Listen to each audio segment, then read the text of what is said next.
एक दिन एक बादशाह ने अपने मंत्री से पूछा कि तुम्हारे भगवान स्वयं ही क्यों अवतार लेते हैं? क्या उनके पास नौकर चाकरों की कमी है?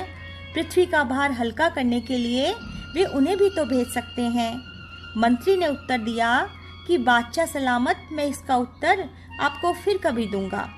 घर आकर मंत्री ने नगर के सबसे कुशल कारीगर को बुलवाया और उसने कहा कि मुझे बादशाह के पोते की एक ऐसी उत्कृष्ट लकड़ी की मूर्ति बनाकर दो जो हूबहू उससे मिलती हो तथा सहसा ही कोई उनमें भेद ना कर सके। कारीगर ने कुछ ही दिनों में मूर्ति तैयार कर दी। मूर्ति को देखकर मंत्री बड़ा प्रसन्न हुआ। उसने मूर्ति को बादशाह के पोते के जैसे ही गहने कपड़े पहना दिए। एक दिन बादशाह अपने बहुत से साथियों के साथ नौका विहार को निकला। बादशाह का पोता भी साथ था। मौका पाकर मंत्री ने बादशाह के पोते को छुपा दिया और उस मूर्ति को अपने पास ले लिया। जब नाव नदी के बीचों बीच पहुंची तो मंत्री ने अवसर देखकर मूर्ति को नदी में गिरा दिया।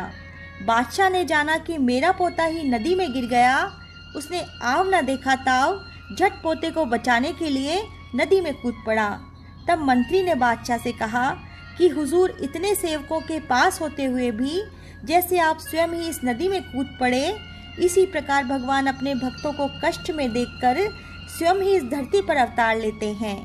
मंत्री की बात सुनकर बादशाह निरुत्तर हो गए।